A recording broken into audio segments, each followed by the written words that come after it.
Bienvenidos a estos especiales que estamos haciendo por estos días de vacaciones en los que ustedes están muy relajados y nosotros aquí trabajando, dándole y mirando cómo es el acontecer.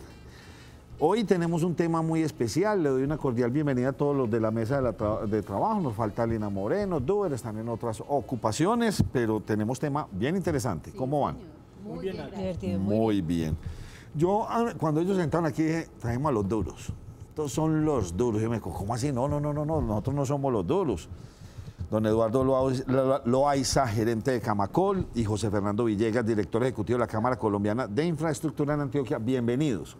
Gracias, Nacho. Un placer estar aquí. Y digo que son los duros porque indiscutiblemente si algo genera bienestar en un país, genera mano de obra, genera trabajo, es la infraestructura y la construcción. Por eso digo esa palabra de que ustedes trabajan en dos sectores o representan dos sectores que son muy duros en ese buen sentido de la palabra. Porque cuando esto se frena en un país, mejor dicho, el desempleo se dispara, la cosa es complicada. Pero bueno, vamos a hacer como un análisis brevemente de lo ocurrido este año y a ver nuestros dos invitados cómo ven el próximo año, sobre todo, sí, y sobre todo con esta agenda política. Doctor Loaiza, ¿cómo le fue la construcción en Medellín este año? Medellín, Valle de Aburrá, que concentra el 85% de la actividad edificadora de Antioquia, nos pudo haber ido mejor de lo que nos terminó yendo. Esperábamos un año muy estable frente a las cifras del año anterior. Sin embargo, tuvimos, sobre todo en el segundo semestre, un ajuste de un 9% en las ventas, sobre todo jalonados por la vivienda de interés social. La vivienda de interés social en el país viene creciendo un 22%, en Antioquia cae un 36%. A los pobres los municipios los quieren, pero lejos. Entonces los municipios ponen trabas y lo que se puede hacer, terminar haciendo cualquier proyecto menos vivienda de interés social. Y quien hace vivienda de ese tipo lo coge la DIAN y le dice, usted se pasó estos topes y venga, lo encalambro y lo enredo. Entonces hoy el sector privado está en el nivel histórico más bajo de producción de vivienda de interés social, solo el 10%. Y eso es una lástima, porque entonces eso nos termina tumbando todas las cifras y terminamos un año que podía haber sido mejor, pero estamos más optimistas para el año. Ahí sí nos dio buena noticia. La vivienda de interés social en Antioquia cae un 36% y eso arrastra la dinámica de clase media y rango alto, donde clase media es la que ha estado más dinámica en los últimos años. Pero, oiga, y ahí me dio usted una buena cosa, ¿y los municipios no quieren que se construya vivienda de interés social? Sobre todo los municipios del Valle de Aburrá ponen tantas trabas y tantas exigencias y ponen áreas mínimas y tantas obligaciones y tantas condiciones que lo que usted puede hacer al final con los costos de construcción no puede sobrepasar los 100 millones de pesos y le termina, al que mejor le va, le termina costando 115, 120 millones de pesos. O sea, ¿quién va a hacer una vivienda de 115 millones cumpliendo todas esas características y exigencias de los municipios para venderle en 100? ¿Y por qué tiene tan mala fama estos proyectos de vivienda de interés social? Porque en el fondo no quiere decir que sean pues casas mal hechas o edificios mal hechos, o sea, es otro tipo de vivienda, ¿sí o no? Pero...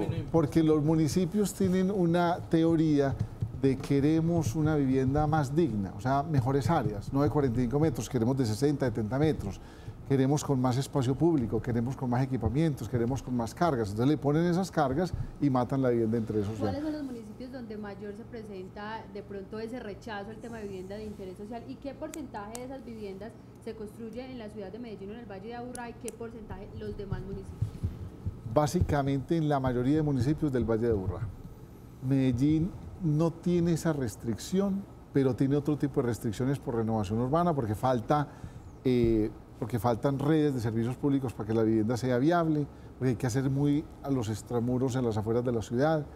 En Medellín faltan las reglamentaciones del POT del 2014, estamos ajustando 3 años, ahora en diciembre, del POT de Medellín y todavía no hemos terminado de reglamentarlo. Entonces faltan muchos aspectos porque hemos tenido en 3 años 5 secretarios de planeación, para poner un ejemplo, y eso hace que se pierda la dinámica. Se va muy adelante, pero todavía no se tiene la reglamentación. Entonces, que si usted es un empresario y no tiene las normas básicas, no sabe cómo es el operador urbano, no tiene todo lo necesario para pagar las obligaciones de BIS y BIP, faltan todas las reglas de juego para poder estructurar el Mejor dicho, proyecto. usted nos da pie para 1.000.000 de preguntas, pero ¿cómo así que un POT todavía no organizado? ¿El POT está cambiando entonces de administración en administración o tenemos un POT proyectado a futuro?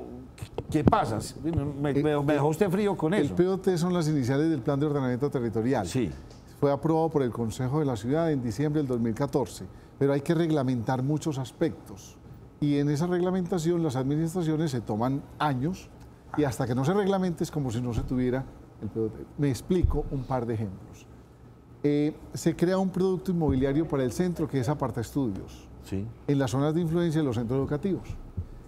Hay que sacar una norma de 10 renglones que diga que es un centro educativo de qué tipo, si es universitario, tecnológico, y la zona de influencia si son 100, 50 o 200 o 500 metros, y qué norma se le aplica a esos nuevos inmuebles. Eso es un decreto reglamentario o una resolución, y con eso aclara, y no solo para los inmuebles alrededor de las zonas de influencia de los centros educativos en el centro, sino toda la ciudad, y eso habilita un montón de zonas para un nuevo producto inmobiliario. Esa cosa que se ve tan sencilla, en 3 años no se ha podido sacar. Y así como es a otros 21 aspectos Proyectos que hay por reglamentar en la ciudad. Y en los otros municipios muchas trabas y muchas dificultades. Entonces, lo que estamos viendo es Barranquilla disparado, o Cundinamarca disparado, los recursos de Mi Casa Ya y del Gobierno Nacional los vemos pasar, nuestra población necesita vivienda popular y los empresarios tienen la capacidad y no la podemos hacer. Entonces, ahí estamos dejando de tener Y es que de oportunidad. cierta manera lo que usted acaba de mencionar de esos programas nacionales, uno creería que los municipios sí quieren adoptarlos para poder mejorar las condiciones de vivienda digna, pero de pronto ¿no será que los alcaldes en algún momento quieren es más el CBY que anuncian en muchas ocasiones? Hay mucha teoría y mucho discurso, pero en la práctica es lo que la norma permita. Los municipios han tenido un pecado que nosotros le hemos denunciado, y es que las obligaciones urbanísticas que todos los proyectos tienen que pagar, los han preferido que los pague el sector privado en dinero, en cheque. Y ese cheque se ha ido para fondos comunes. Y en fondos comunes las ciudades, en la ciudad región metropolitana y los municipios, entonces han carecido. No tenemos hoy espacio público y zonas verdes donde sembrar los árboles que por compensación arbórea hay que sembrar, y no se tienen los equipamientos, y no se tiene el espacio público, y no se tienen otros elementos, porque esos recursos que iban para generar espacio público, zonas verdes y equipamiento, los municipios se los llevaron para fondos comunes, se los mecatearon, y hoy no tenemos esas nuevas áreas para los cuales fueron creadas esas obligaciones. Preguntas, ¿hay mucho faltante de vivienda popular? ¿Cuánto se calcula en Antioquia? Calculamos el déficit en Antioquia en cerca de 200.000 unidades, Uy, de las cuales en Antioquia. por lo menos la mitad está en el Valle de Aburrá. ¿Cuántas se están construyendo en la actualidad? Estamos construyendo de 24.000 unidades que iniciamos este año y unas 25 el año entrante, no llegamos a 5.000. O sea que 20.000 no son de interés social. 3.800 a 4.000 unidades son vivienda de interés social. Usted me pone a pensar en otra cosa, y ¿será que es que de pronto este negocio no es rentable para los constructores? Como lo están planteando las normas, no es rentable, y por eso se salen de ese negocio y no la hacen. Si no la hace el sector privado, nadie la hace.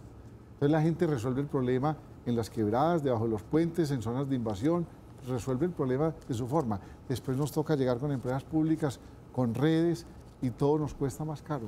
Llegar tarde nos cuesta 3 a 5 veces más que si hubiéramos dado un subsidio al principio. ¿Por qué nos enredamos tantos con los proyectos? ¿Usted qué percepción tiene de Naranjal?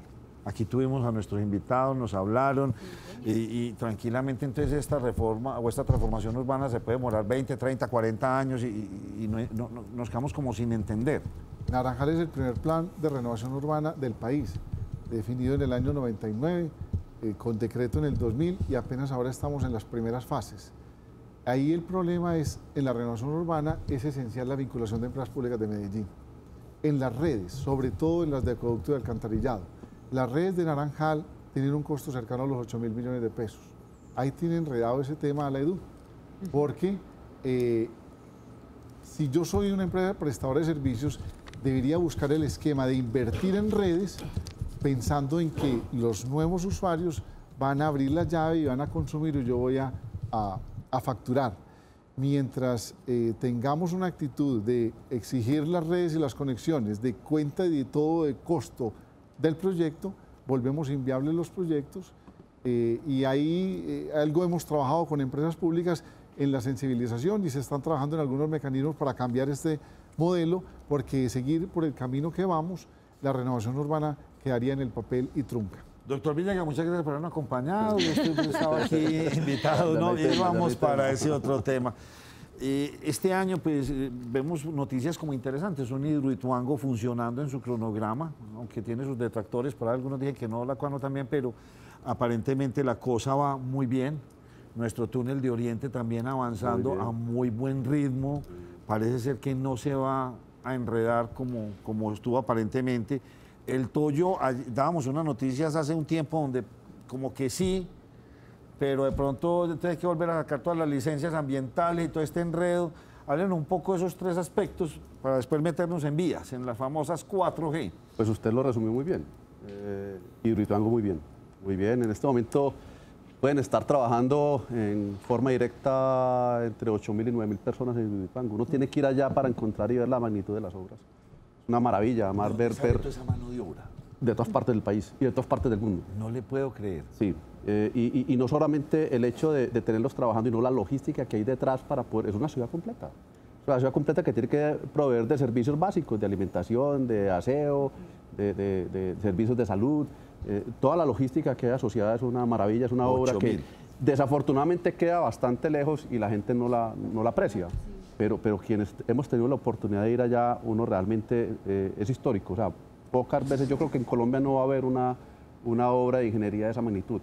Y tristemente lo digo que no va a haber porque ya por restricciones ambientales, ese tipo de proyectos en Colombia no se van a volver a hacer de esa magnitud. Entonces, Cañofisto, ¿usted no lo ve? No del tamaño que estaba inicialmente proyectado.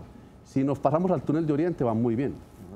La semana pasada se aumentó 60 metros más de túnel en una semana. Es un rendimiento bastante interesante. Si seguimos a esa rata de construcción, en agosto del año entrante está construido todo el túnel. Y los viaductos que se están construyendo ya todos salieron de la parte de fundación. Digamos que la parte de incertidumbre y la complicada desde el punto de vista de ingeniería son las fundaciones. Después de fundaciones, digamos que los imprevistos son muy pocos. Entonces va muy bien, los puentes también se entregarían en agosto del año entrante. ¿Quién está haciendo esta obra? Esa obra la está haciendo un consorcio de las empresas socias, se llama el Consorcio Constructor de Túnel de Oriente. Pero muy eficiente, ¿no, José? Antioqueños todos, sí, porque antioqueños todos. Con esa experiencia del túnel de la línea, por Dios que todavía no hemos podido rematarlo. Y todavía no lo vamos a ver. No, este túnel va avanzando muy bien, va muy bien, la parte ambiental supremamente bien, el cuidado de las aguas tremendamente bien, se hace monitoreo permanente. Yo creo que es un orgullo, realmente es un orgullo, lo dejo uno muy tranquilo. Y hay una noticia interesante también, que me parece que es importante resaltarla, y es que el apoyo de los bancos y el apoyo del IDEA. El IDEA ya hizo los desembolsos, eso le dio más confianza a los bancos, y digamos que los bancos están tan tranquilos con el avance de la obra, que inclusive ha ocurrido cosas contrarias. Son los bancos ofreciéndole al constructor si necesita más recursos. Entonces, desde el punto de vista financiero también hay muy buenas noticias. Está hablando de una eficiencia muy buena. Muy buena. O sea, para resaltar la eficiencia. Muy buena, ingeniería 100% paisa. Contrario a esto está la PETAR. La PETAR, si usted lo conoce, usted lo ha tocado el tema aquí en varios programas. La PETAR enredada. Uno le pregunta a diferentes funcionarios de empresas públicas de Medellín, deme una fecha. Deme una fecha de cuándo vamos a tener la PETAR, y todavía no está claro. Hay unas complejidades grandes de origen técnico, de origen contractual, un poco... PETAR es bello. Sí. PETAR es bello. PETAR es donde los contratistas se sienten maltratados, no los que están con EPM, sino con el segundo. Con el subcontratista del contratista principal, que es un consorcio de una empresa... Quebrados, aquí lo hemos tenido en la mesa ya quebrados. Esa obra avanza, desafortunadamente no en el ritmo que queríamos. Esa obra ya se va a haber terminado en 2015. Algunos hablan de un año, pero algunos hablan de 2 años. ¿Usted lo considera como un elefante blanco? No, elefante blanco no. Yo creo que es, digamos, un aprendizaje que uno tiene que coger, y esto daría para muchas otras obras. Pero es que en PETAR ocurrió, lo que pasa es que por la magnitud es más notorio, pero ocurrió lo que ocurre en muchas obras de la ciudad de Medellín, y es la improvisación, la falta de rigor técnico. Creo que hay que hacer mucha planeación antes de arrancar una obra, para no arrancar y empezar a hacer arreglos en el desarrollo de la obra. Digamos que en PETAR la justificación está porque pues, no es una obra tan común, es una obra Petar se está haciendo esa.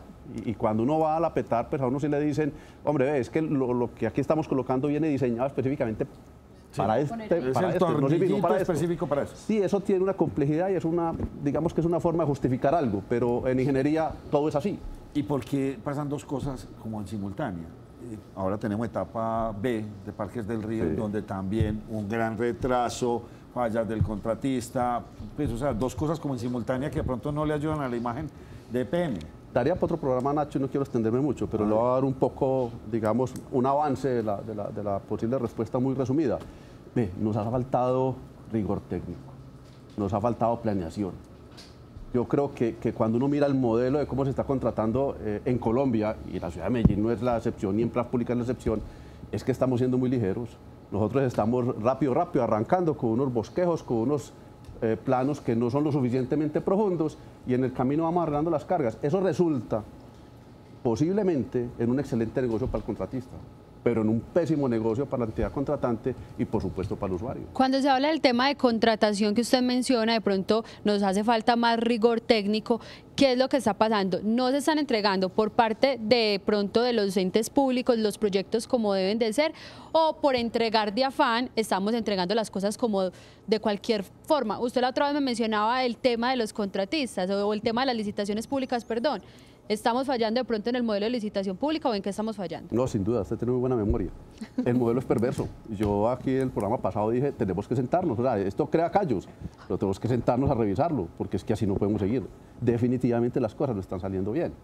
Y bueno, por fortuna, venga, miremos el modelo del túnel de Oriente, venga, miremos el modelo de las 4G. Y yo los invito entonces a que vamos a hablar por las 4G que ya arrancaron, que yo pensé que Nacho iba a arrancar con esa pregunta. Entonces, pero ahora cuando hablemos de vías, me pregunta vías, pero digamos el modelo de las vías, ahora que hablemos de las vías, es un modelo que ya corrige muchas deficiencias del modelo histórico que teníamos. Y se van a dar cuenta ahora que hablemos de las vías, de que las vías van avanzando muy bien. Adelante, Germán. Hablaba de improvisación. Bueno, Germán. Bueno, no, yo le quería preguntar sobre la Petar.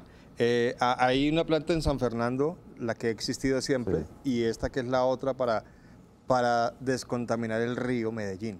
Sí. ¿Esas obras son suficientes para ese propósito, ya hablando del fin de estas obras?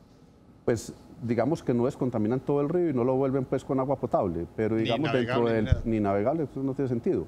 Pero digamos dentro del plan que había, sí logra su propósito. Por lo menos logra su propósito en la parte metropolitana.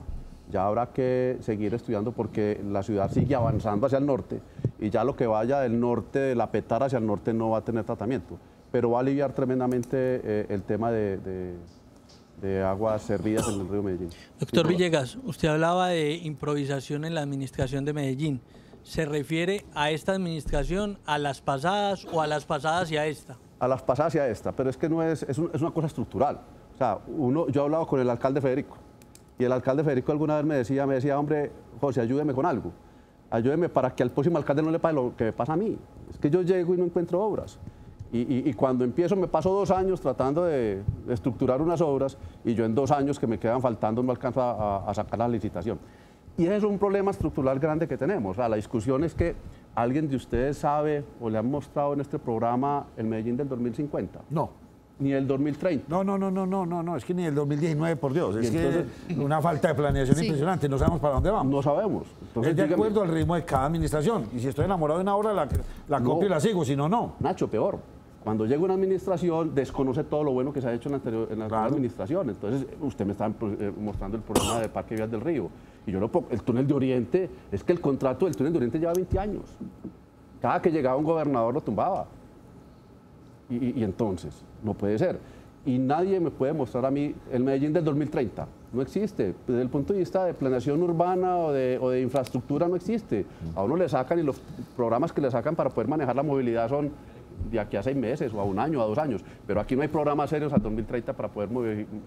Tenemos tela para cortar en este programa. Bueno, sí. El túnel del Toyo, ¿usted cree que se va a dar o se va a enredar todo este cuento ambiental? No, se va a retrasar. ¿Y la plática ya está? La plata está, los equipos están. Es que los equipos para perforar el túnel son nuevos, los trajeron, están importados en la zona. Listo, la gente, los constructores no, sino que le digan arranquen y arrancan a los oxidándose. Pero ya había licencia, Nacho, pero recuerda que ya sí, ya tienen la licencia ambiental, solo que tienen espere. que volver a presentar. Con unas correcciones que ya se devolvieron, pero la licencia ambiental, eso ya está. Y recuerde que había dicho la administración departamental que espera iniciar en enero del próximo año. Lo que dice la administración municipal, no vaya a ser que nos estén engañando. Escucha el doctor Villegas. Hombre, es que en esto de la licencia ambiental es muy complicado, porque uno tiene una ala que puede tener muy buenas intenciones, pero no tiene la capacidad para atender toda la demanda de las obras del país. Pero además, para no entrar en tecnicismos, pero para un constructor de túneles, que sepa de túneles, la observación que hace sobre el manejo de las aguas, la ANLA, no tiene ningún sentido. Es completamente absurda. O sea, casi que es que hay que llamar al señor de la ANLA y decirle con una buena cátedra de cómo se construye un túnel, que eso no lo puede exigir. Ese es un problema que tenemos. Es que cuando uno está sentado en Bogotá en un estudio o en una oficina y mira la parte teórica, hay que sacarlos y llevarlos y decirle, vea, en el monte esto es lo que pasa. ¿Cuáles son los 3 punticos? Ella está muy convencida que arrancan en enero. No, la administración departamental. Le voy a decir, usted ayer me dio la noticia y me puse a investigar. Mi fuente me dijo, no, Nacho, se va a demorar, no arrancan en el primer semestre del año entrante porque Bogotá no van a liberar algo. Entonces, digamos, pues el plazo teórico o legal son 2 meses, a partir del momento en que estamos grabando este programa. Bueno, vamos a ver. Este año. Y finalmente, en el caso de los equipos que usted mencionaba, ya están en el sitio. Eso no pasa como en otras obras, que eso empieza a facturar desde el día de llegada y entonces se va a terminar siendo mucho más costoso. No, por eso les decía que el modelo ha cambiado. Este modelo del túnel del Toyo es un modelo de concesión. Es muy parecido a un modelo de concesión. Técnicamente tiene una variación distinta al de obra pública, que es que en el de obra pública esa es una de las falencias que tiene, que mientras no llegues, lo que decía yo ahora, es un excelente negocio, a mí me pagan por tener el equipo parqueado, mejor negocio que no hay. No, en este no, por fortuna no. Pregunta para ambos, y me estoy metiendo en camisa de 11 varas como suelo decir aquí. Nosotros nos estamos metiendo en camisa de 11 varas. No, ustedes no, tranquilos. ¿Será que le está haciendo falta ética u honestidad a nuestros ingenieros? Edificios que se caen, Puente de la Madre Laura en mal estado, el famoso puente del que siempre va a renegar del tesoro mal hecho. O sea, empezamos a encontrar una cantidad de cosas que de pronto los ingenieros lo pudieron haber detectado y haber dicho, señores, es que esto no lo podemos hacer porque esto está fallando. Nos está pasando algo con nuestros ingenieros para que estén cayendo edificios y estén pasando las cosas que están pasando. 2 temas ahí, Nacho. Uno, en lo público y separemos lo privado. Sí. En lo público me sumo a lo que dice José Fernando, que hay un tema perverso y yo lo defino, es el afán y el costo. Entonces, como las cosas no son planeadas y normalmente se contratan para poderlas inaugurar antes de que se acaben los gobiernos, es hacerlas como haya que hacer, así no se tenga el rigor técnico de tener todos los diseños listos. Nosotros lo llamamos en edificaciones tener el cierre técnico y es no inicia hasta que no tenga todos los planos y todos los diseños, porque usted puede ver en una mesa errores que se van a cometer en obra, pero como eso es atropelladamente, porque hay que inaugurar en 1 año, año y medio, 2 años, arranque y ahí van avanzando los proyectos y ahí van llegando los planos. Entonces, el afán, las carreras. Y segundo, es perverso el tema del costo. Es una práctica en el país que se contrata al menor costo. Y en las empresas internacionales que vienen a ganarse los contratos se debería ver que no solo se gane porque sea el más barato, sino antes de que se lo gane que sepa la ciudad y la región con quién lo va a hacer y lo va a contratar.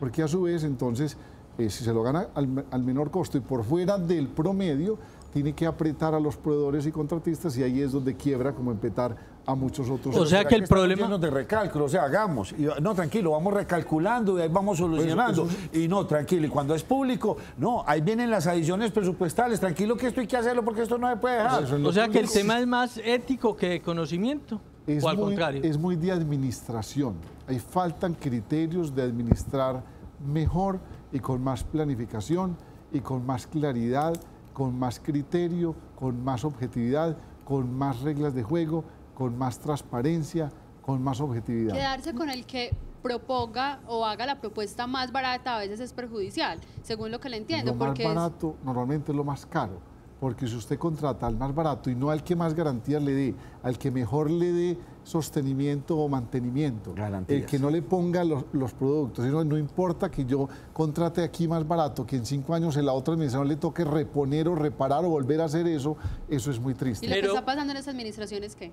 O en las administraciones anteriores, lo que ha pasado históricamente en Medellín con algunas obras, estamos entregando las licitaciones al que haga la propuesta más barata o al que tiene esas garantías que usted menciona. No, es un tema generalizado en Antioquia, en los municipios y en el país. Gracias. Al más barato y a los trancazos, en forma improvisada, sin planificación, sin todo el rigor, y al más barato. Entonces usted suma ahí un monto, eso es un cóctel perverso. Pero En no cualquier- entregarle al más barato en muchos casos puede implicar detrimento patrimonial. Si el más barato en el papel muestra que cumple todos los Usted puede requisitos. entregarle el que no sea más barato si usted me garantiza que en el tiempo el mantenimiento que yo tengo que invertir como entidad oficial es menor que al que le adjudico más barato. O sea, no verlo el más barato inicialmente, sino en el tiempo. Y en el tiempo, algo que puede ser no el más barato, puede ser el más económico, el más rentable. ¿Qué Hay piensa el un doctor papel- Villegas Pero al respecto? Sí, sí, porque es que muchas investigaciones terminan después, o sea, obras terminan en investigaciones por eso que está diciendo Pero José venga, yo Fernando. ayudo un poco. Es que yo creo que, a ver si de pronto le damos una explicación más clara al tema más barato. Al de menor especificación. Mire, yo les decía que el modelo es perverso, como le decía ahora Eduardo. Y decía que a mí me gusta mucho lo que se introdujo con el modelo de concesión. ¿Cómo piensa un concesionario? Yo voy a estar acá 20 años. Si lo hago Yo mal puedo- hecho, yo- me friego. Yo me friego. Se me devuelve. O si, Claro. o si le echo un pavimento barato, dentro de 3 años estoy volviendo otra vez a pavimentar. Yo más bien le echo un pavimento costoso que me dure 10 añitos y en 10 años vuelvo. ¿Qué sale mejor? Echarle el pavimento en los 10 años. Entonces, no es necesariamente el que ofrezca menos precio, sino diseñemos con especificaciones en donde lo más barato no sea lo necesario. Se lo va a poner, el caso que siempre le ponen a uno del famoso médico, que si usted lo va a operar del corazón se iba y lo opera el que le, ofrezca, el que le cobre menos. No, usted se opera con el que mejor garantía le dé. Yo creo que es una mentalidad de muchos años atrás, es una mentalidad de un país pobre, en donde todos los funcionarios públicos dicen no me puedo gastar más, y en obras públicas y en edificación utilizar especificaciones de menor costo sale muy caro. O sea, utilizar especificaciones ordinarias es lo peor. Si yo coloco un pavimento malo para que a los 3 años se me dañe, estoy muerto, me vale, cada 3 años tengo que volver a la carretera. Pero si yo coloco por un poquito de plata más un pavimento que me dure 10 o 15 años, esa es la razón por la cual los concesionarios fueron muy eficientes y ganaron mucho dinero, porque el Estado era pésimo administrador. Y cuando al concesionario le dijeron, vea, usted tiene aquí un negocio que le va a durar 20 años, se fueron a estudiar, hicieron ingeniería y dijeron, pongamos una cosa que me cueste un poquitico más, pero yo en 20 años la libro. Y eso fue lo que pasó. Bueno, hay un papel entre tanto construcciones como en edificaciones o en vías que juega, y es muy importante el papel del interventor. En este caso, ¿cuál es el perfil de los interventores? Porque en ocasiones que hay estos desastres uno dice, bueno, es que no hay interventoría, estamos ¿Qué mal está calificados. pasando ¿Qué está con el pasando tema? con la interventoría? Buena pregunta. Hablemos de edificaciones. Yo le hablo de las modificaciones. A partir de Space, el país aprendió mucho. Hay una ley de vivienda segura que exige que todos los proyectos tengan una supervisión técnica. Eso es independiente a la revisoría o a la auditoría o a la interventoría, que hay interventorías de distinto nivel, administrativa, financiera, etc. Pero la supervisión técnica es un garante por la sociedad que verifique y certifique que el proyecto cumple con todos los reglamentos técnicos y las normas sismorresistentes, para que lo construido corresponda a lo licenciado y los diseños correspondan a lo mínimo a lo mínimo que dice la norma, para que estos hechos como los que han sucedido no vuelvan a suceder. Eso es un gran aprendizaje. Nosotros, ¿qué hicimos en nuestra región a partir de lo de Space?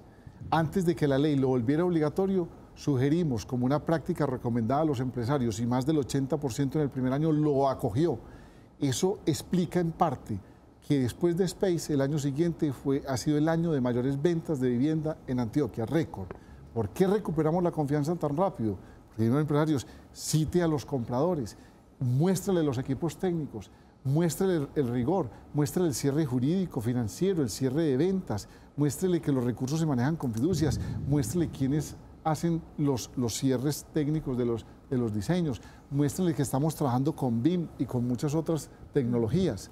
y muéstrenle que antes de que la ley lo vuelva obligatorio, estamos trabajando en las edificaciones en Antioquia con la supervisión técnica, que es una figura externa, ajena a los intereses de los socios del proyecto, que verifique que no se están cometiendo errores y que lo que se construye cumple con toda la reglamentación. Y en eso, aunque no hayamos sido los responsables de lo que pasó, sí sentimos que tenemos mucha responsabilidad en evitar y hacer hasta lo imposible para que eso no vuelva a suceder. Lo que pasa es que en obra pública es un poco diferente. Hemos sido muy críticos con el papel de una interventoría. Hoy en día se ha desvirtuado mucho porque por el mismo tipo de modelo de contrato que hay, la interventoría dejó de ser una interventoría técnica, se volvió más bien una auditoría, una interventoría administrativa, es dónde está la plata, pero no se aporta nada desde el punto de vista técnico. Entonces, mire, ¿por qué pasaron las cosas que pasaron en las obras de valorización del poblado? Nadie se dio cuenta de eso, del error que usted tanto menciona del puente que iba a quedar mal hecho, o el otro de la inferior con los balsos, eran errores absurdos. Y entonces uno me pregunta, ¿y dónde estaba el constructor? No apareció. ¿Dónde estaba el interventor? ¿Y por qué no se dio cuenta el interventor? ¿Y dónde estaba la entidad contratante? ¿Cómo así? 3 entidades que supuestamente tienen que tener personal técnico y nadie se dio cuenta y nadie hizo nada. Es que el modelo de interventoría, no en Medellín, en el país, está completamente desvirtuado. El interventor, así esté viendo que está haciendo mal las cosas, no puede hacer nada. Y si lo dice, asume unas responsabilidades que prefiere no tomarlas. Porque es que entonces, eso fue el diseñador, que le caigan al diseñador, está mal. Ah, no, yo no fui el diseñador, y se queda callado. Y no es, digamos que no es su papel, oiga bien, no es su papel principal el decir si está o cuestionar el diseño.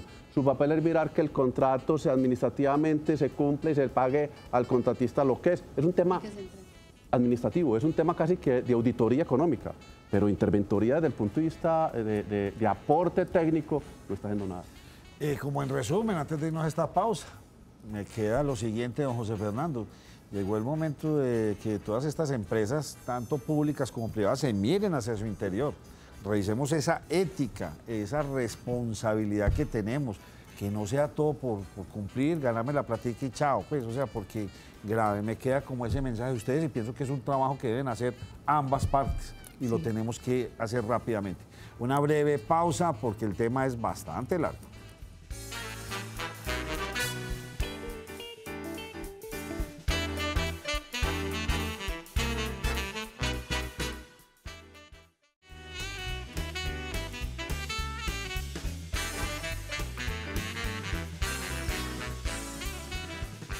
Continuamos en la primera mesa de opinión de Antioquia, hablando de infraestructura y construcción en nuestro territorio con 2 personas que indiscutiblemente conocen el tema muy a profundidad.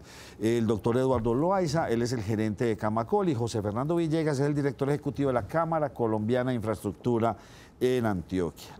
Doctor Loaiza, yo también he sido un crítico por estos días de las curadurías. ¿Cómo se las llaman ustedes? Yo a veces pienso que es un mal necesario, pero hay veces no estamos como dimensionando bien la ciudad y se nos está volviendo como caótica. Institucionalmente, el gremio es amigo de la figura de las curadurías por lo siguiente, porque las curadurías deben ser una especie de notarías que den fe pública que lo que se somete a consideración y aprobación cumple con la norma local, los POTs y las normas de construcción y de licenciamiento a nivel nacional. ¿Qué facilita las curadurías? El que las oficinas de planeación se dediquen a lo que fueron constituidas y creadas, y lo que nadie más puede hacer es a planear el futuro y a soñar el futuro y a diseñar y a ejecutar y a dibujar y a soñar los planes maestros de movilidad, de espacio público, de equipamientos, el futuro de las ciudades, porque en el día a día, ese día a día los absorbe y en lo público entonces lo urgente no da tiempo a hacer lo necesario. Por eso es importante sacarle toda esa carga de las oficinas de planeación y que terceros, que sean por concurso elegidos como una especie de notarios, sean los que sean como una especie de notarios como garantes de que lo que se someten al Consejo cumple con las normas y lo aprueban. No pueden interpretar los curadores, eso es facultad de ley de las oficinas de planeación y de los municipios. Hay que se necesita calidad de la norma. Cuando las normas son contradictorias o dejan vacíos, los curadores que no sean muy éticos, que son la minoría, aprovechan para hacer interpretaciones y para, allá se lo negaron, yo se lo apruebo. Hace falta acompañamiento de las oficinas de planeación. Eso a veces hemos visto que ha fallado. Hemos tenido curadores regulares que no toman decisiones, que tienen que ir a consultar toda planeación, entonces son unos mensajeros caros, se les paga unos honorarios. Tienen que tener unos buenos equipos y ha faltado. En la Ley de Vivienda Segura también se le crea en la Superintendencia de Notariado y Registro una superintendencia especial delegada para vigilancia y mejorar y profesionalizar los curadores urbanos del país.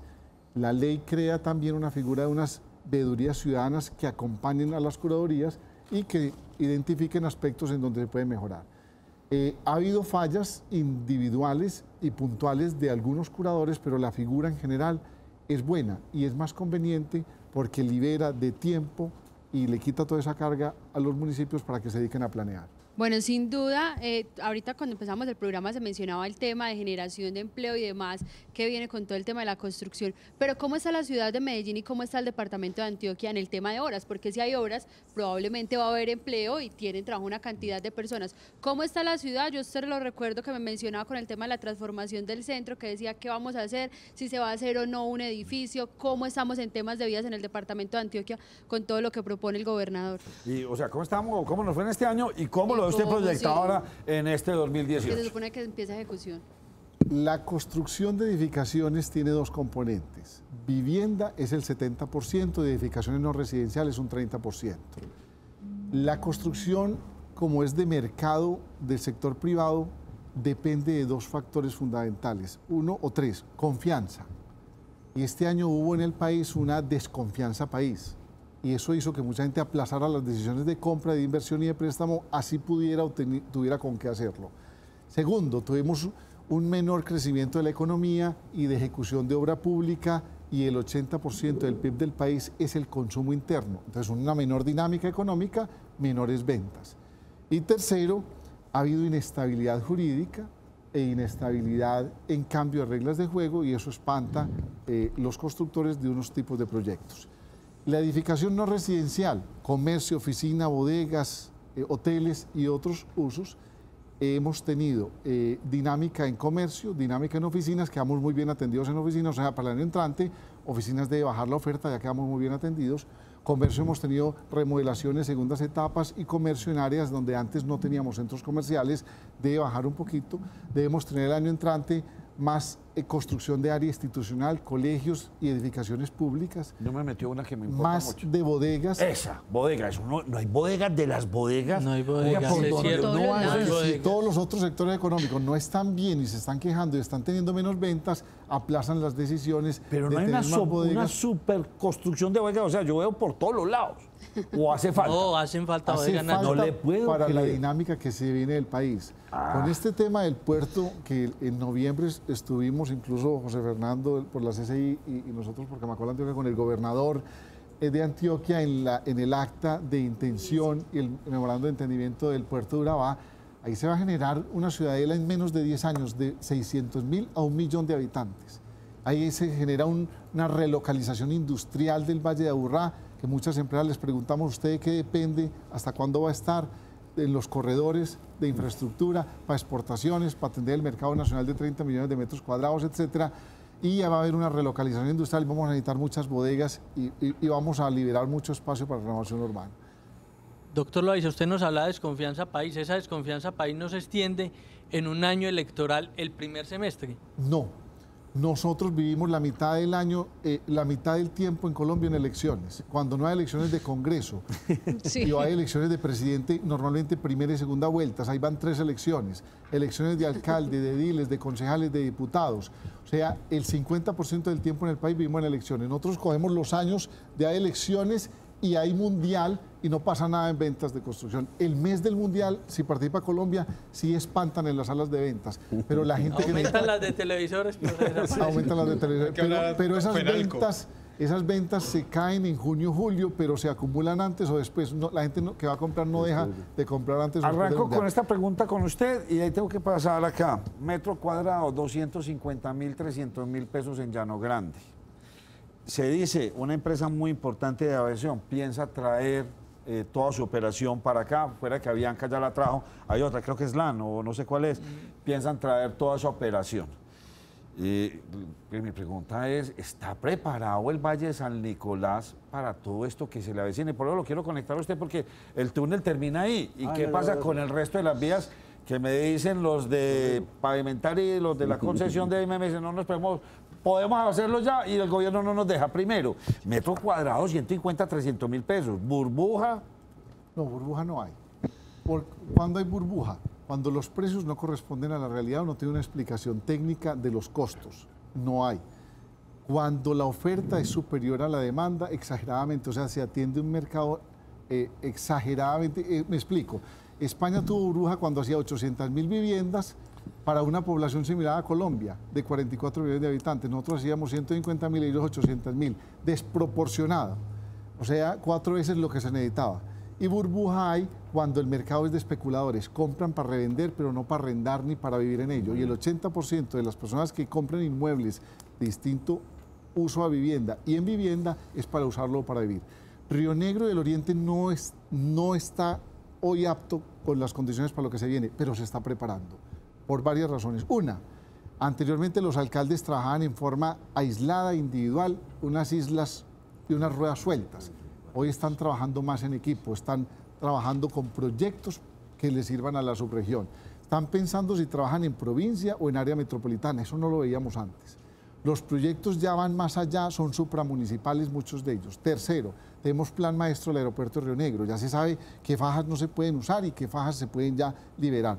Tercero, se está revisando, o quinto, ya se está revisando el POT de Río Negro. Estamos teniendo un POT que está habilitando casi 800 hectáreas más para edificaciones, determinando dónde lo público, lo privado, las obligaciones, alturas, densidades, reglas de juego claras. Estamos apoyando la administración de Río Negro, coadyuvando ante el Ministerio de Vivienda, que se cree la figura de los curadores para que planeación se dedique a eso.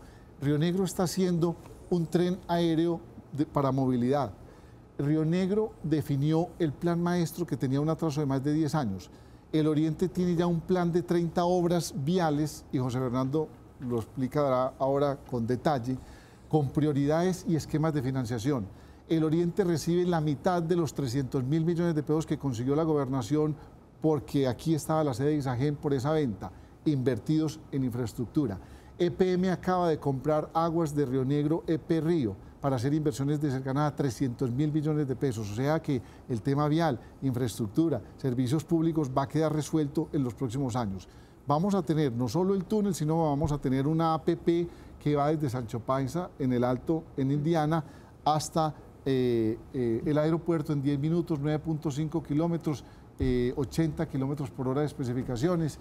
Eso es una vía alterna. Vamos a tener entonces Santa Elena, el túnel, la vía alterna al aeropuerto, esa APP de vía intermedia y la de la FE. Va a generar una presión adicional y por eso es la urgencia para que se acabe de planificar bien el territorio para que el desarrollo no atropelle al Oriente. Que el futuro es el Oriente antioqueño.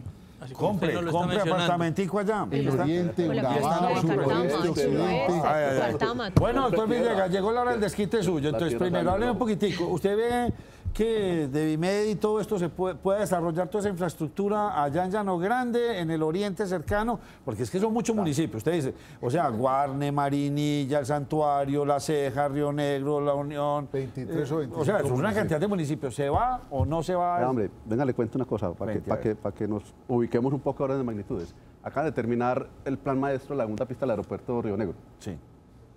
Ay, es que el crecimiento... ¿Va con segunda pista? Claro, estamos previendo la segunda pista, por supuesto. Inclusive ya hay una congelación de los terrenos de la segunda pista. Aquí tuvimos a unos de ellos que estuvieron muy bravos porque les van a quitar las tierritas que son ancestrales de ellos. Aquí los tuvimos de invitados, sí, señor. El crecimiento de las operaciones aéreas del aeropuerto Río Negro dependen de la comunicación con el Valle de Aburrá. Sí. La restricción más grande que tiene para poder crecer en vuelos es una comunicación expedita con el Valle de Aburrá. Esa es la razón por la cual usted lo mencionó ahora, una compañía muy importante que quiere poner su centro de operaciones en Río Negro y dice, listo, yo lo pongo, pero ayúdeme a colocar un sistema eficiente de transporte entre el Valle de Aburrá y el Valle de Río Negro. Entonces, el túnel de Oriente, bienvenido, pero no es suficiente. Vamos a necesitar el segundo tubo y otro túnel y otro túnel. Mire, nosotros encontramos que en la década de los 90 se hizo un estudio de las conexiones entre el Valle Aburrá, el Valle de San Nicolás, y el estudio concluyó, técnico, que necesitaba 6 comunicaciones, 6 pasos. Y no se cuenta el paso el que hay por Envigado, porque por la pendiente tan grande tiene hasta el 18% de pendiente, pues ya no puede subir ni bajar camiones. Entonces todavía hay que hacer no solamente ese túnel, sino muchos otros túneles. Bienvenidas todas las obras, pero no son suficientes, se van a necesitar más. Y es que acuérdense que cuando empezamos a hablar de un segundo túnel, mire, empezamos a hablar hace 20 años y apenas lo estamos construyendo para entregarlo dentro de 2. Entonces empecemos a hablar ya, a ver si de pronto lo tenemos en 10 años, si nos va muy bien. ¿Qué pasa con las obras de...? Yo estoy de acuerdo en que sí, el Oriente le falta mucha planeación. Están empezando a trabajar porque ya se les vino todo el desarrollo encima. Yo creo que rápidamente, ¿qué vamos a tener allá? Mire, está ya muy adelante cuadrado con Devimet, la ampliación a doble calzada de los tramos que van desde del rompoint del aeropuerto hasta la T de Llano Grande, de la T de Llano Grande hacia Río Negro y desde el rompoint del aeropuerto hacia donde queda el hipódromo. Sí. Esas ya están, digamos, prácticamente, yo tuve oportunidad de ver los diseños ya listos, definitivos, para poder ya arrancar la construcción con Devimet. Está pendiente, esa van doble calzada. La que comentó Eduardo también tuvo oportunidad de ver los diseños definitivos. Pero no tiene plata. ¿Quién dijo que no tiene plata? Está asegurado los recursos. No, la plata está en cash, en efectivo, en una fiducia. Germán Vélez, usted conoce a don Germán Vélez. Yo con él hablo mucho. Claro. Y don Germán me decía, estoy atado de manos, es que la ANI a mí no me deja. O sea, yo sé que yo tengo 400.000 millones de pesos. Sí, lo sé. En este momento tengo 30.000 o 40.000, yo podría, pero no me dejan trabajar casi que con vigencias futuras. Fue lo que le entendí al doctor Vélez. Mira, nosotros podríamos empezar a trabajar ya. Sí. Pero desde Bogotá no nos dejan, entonces explíqueme, si la tienen, están los diseños, no, la plata está, que sí, que no. Eso está en un tribunal de arbitramiento, es un tema técnico-jurídico, en donde el juez el que define el tribunal pues, no está de acuerdo con la posición que tienen unánimemente la ANI y Devimet. Es un país de se debió haber resuelto ahora a finales de octubre y no supe qué pasó. Creo que no se resolvió. No se ha resuelto. Ve que estoy estudiando el tema. A pesar de que hay voluntad de las partes. Y hay plata. Y no se puede mover. Y había que una resolución el 31 de octubre, creo que era la fecha que me habían dado. Y no pasó nada. A mí me iban a dar la primicia para contarle aquí del glorioso resultado. Está bien informado. Bueno, entonces eso está, pero no está. Pues como todo, es que el problema de las obras no es de plata. El problema en Colombia de las obras no es de plata. ¿No? Es de voluntad que sea. El problema no es de plata. Voluntad política. Mire, usted no se imagina la cantidad de plata que hay en las fiducias, que no se pueden tocar. Le voy a poner un ejemplo. Billones. ¿Usted sabe cuánta plata hay de valorización, de recursos de valorización? La plata está, es que nosotros de valorización hemos hecho la mitad de las obras. Falta la otra mitad. Y los recaudos han sido muy buenos. Plata. Uno se va para Limbías y encuentra en cada una de las concesiones billones de pesos congelados. Hay que preguntar a ver qué pasa con todos esos recursos. Pero preocupante eso, yo no sabía eso. No, el problema no es de plata. Es pura administración entonces, sí, claro, y falta voluntad política. Mire, en las administraciones de una ciudad como Medellín, y no hablo de esta administración, de administraciones pasadas, sobraba plata, porque no tenían la capacidad de gastársela. Sobraba plata. Es falta de administración. Inclusive, mire que los funcionarios los castigan porque si no ejecutan su presupuesto, los castigan al año siguiente. Claro. Pero el problema en Medellín no ha sido de plata. Entonces, ¿será que somos muy miedosos? Ha sido de capacidad gerencial de poder ejecutar esas inversiones. Y no es problema del funcionario, es problema del sistema. Del sistema. Eso no es por Tranvía del 80, pregúntale la cosa que no me gusta, estoy en desacuerdo con ella. Que dicen que no hay plata, pues eso es lo que dicen, que no hay plata y ustedes mencionan que plata sí hay, lo que no hay es voluntad. No, es que hay que mirar, pues si vamos a particularizar, allá hay 600.000 millones de pesos asegurados, que es un poco de plata y que se pueden arrancar. Faltan otros, sí, porque pues, el alcalde de Medellín estaba esperanzado en que el gobierno nacional iba a girar y el gobierno nacional ya está agotado. El gobierno nacional para el tranvía del 80 ni raja ni presta el hacha. O sea, no le da los recursos de cofinanciación que por ley se había comprometido el gobierno nacional o la nación a cofinanciar esos sistemas de transporte masivo, pero tampoco lo deja endeudar. Y no le tiene en cuenta los ingresos que le pasa anualmente EPM al municipio, ni que hemos prepagado la deuda del metro en décadas. Lo ataron de manos. Entonces, ni raja ni presta el hacha. Ya le entiendo. ¿Dónde hay una salida? O sea, tengo los ingresos de EPM, pero no me los valen. No, es como si no los tuviera. Me quiero endeudar como ciudad. Quiero endeudar para hacer obras y el gobierno nacional dice que no. Si no me los da, déjeme endeudar y usted me los da cuando tenga. No, déjeme endeudar y yo los pago en el tiempo. No, déme entonces la plata, tampoco la tengo. Entonces, ¿qué me va a hacer? No, no puede hacer nada. Yo, por eso, Antioquia Federal. Vamos a hacer una Culpa del pausa. gobierno nacional. Ustedes. Ya, ahora, no, es que ya me bravo ustedes dos. Atados de manos porque sí o porque no. gobierno nacional Entonces el ambos. gobierno nacional no preste platica, yo la voy a entregar. Veré cuándo a mí me dé la gana. No la suelto. Y la tengo y no puedo. Por Dios, me Y es dejaron que es frío como si con le eso. negaran a uno el recurso que es propio. Más o menos. Pues, Medellín quiere hacer el esfuerzo y no lo deja. Más o menos. Pero hay unas salidas que enseguida sí quieren. No, deme la salida rápidamente. Un por billón Dios. de pesos al año que no le tienen en cuenta al municipio de Medellín. Tenemos una mesa de trabajo entre la CCI, Camacola Antioquia, con el metro y con el municipio, con varias instituciones, buscándole el potencial y la salida al tranvía del 80, ayudándole a la administración. Porque nos interesan esas obras civiles, esa infraestructura para los afiliados de la CCI y todas las edificaciones y el desarrollo urbano para los empresarios nuestros y generar empleo.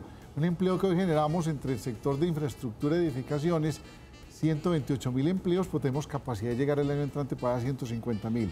E entre directos e indirectos, unos 510.000 empleos generamos entre los sectores de edificaciones e infraestructura en Antioquia. Tenemos permanentemente, yo diría que cada 8 días, cada 10 o cada 15 a más tardar recibimos una misión de Estados Unidos, de Canadá, de Francia, de Japón, de Italia, de Suecia, que quieren hacer el tranvía del 80. Todo el mundo ofrece equipos distintos. Todos los equipos son buenos y en eso no está la discusión. Pero todo el mundo dice, pues yo se lo financio con mi gobierno y es endeudamiento para el municipio. El municipio quiere, pero no lo dejan endeudar. ¿Dónde hay una salida sin endeudamiento? En el desarrollo urbanístico de la zona de influencia del tranvía, que esos terrenos van a valer más, eso es una plusvalía. Entonces los dueños de la tierra que no se enriquezcan por cuenta de una decisión estatal sin haber hecho ningún esfuerzo, sino que parte de ese mayor valor contribuyan y participen a la ciudad. Eso es una participación por plusvalía. O también le propusimos al municipio hoy digamos, para poner un ejemplo, no tiene que ser exactamente así, el promedio de 5 cuadras al lado y lado, que es la zona de influencia de ese corredor, tiene un promedio de 12 pisos. Usted ponga que la norma puede llegar a 20 o 22. Los estudios de capacidad técnica dirán cuánto. Esa mayor capacidad de edificación no se la regale a los dueños de la tierra. Diga el municipio, yo vendo esos derechos adicionales de construcción. ¿Quién lo compra? El sector privado.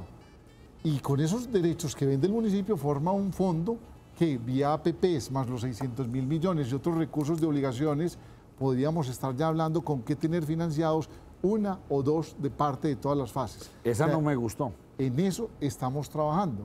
Y esa no me gustó para nada. Pero no, son porque todas las veo la siguiente alternativas. relación, o sea, los tranvías no son de alta capacidad de pasajeros, de tráfico, como a diferencia del metro, que usted puede, entonces esa idea Pero es buenísima, es de pero, más pero alta si usted capacidad presiona a que la gente se vaya a vivir allá, Pero ¿usted sabe cuánta gente va a utilizar este servicio a los 10 años que ha colapsado? Es de Pero más es un alta tren ligero. capacidad. Es tren ligero lo que está definido. Tren ligero. Tren ligero. ¿Y cuál es la diferencia entre un tren La ligero, el capacidad. metro y el tranvía? La capacidad, la capacidad. Aumenta mucho la La capacidad. capacidad. Entonces ya no estamos hablando de tranvía. Oiga, pues esa chiva que tiene usted ahí, No ya es- no es no es- tranvía y no tren ligero. Sí, no es tan alta como el metro, que es el Pero más es muy eficiente. superior Pero a es todas muy las superior al otras. metro. Ah, bueno, entonces ahí ya me callaba la boca, porque ya no estamos hablando de tranvías. Y ahora sí le gustó, Sí, Nacho. no, ya sí, ya está. No, es que la idea suya es muy buena. Claro, ¿qué va a pasar? Tengo calidad de transporte, es una zona muy agradable de la ciudad. Se va a llenar de edificios y maravilloso, pero todo el mundo va a necesitar un transporte. Lo van a colapsar a los 10, 15 años. Para eso Señores. están los trenes, la frecuencia, los vagones, los estudios. Lo que dice está Eduardo, inventado. los técnicos nos dirán cuál es la altura. Si el metro, que va de norte a sur y vive colapsado en ciertas horas, y eso es maravilloso, porque quiere decir que es exitoso. Pero eso ¿Qué es toda tal la que no? ciudad y todo el Valle de Aburrá. En cambio, lo de la 80 no es todo el Valle de Aburrá ni es toda la ciudad, es una parte. Todavía no me está convenciendo. Vamos a hacer una pausa y volvemos.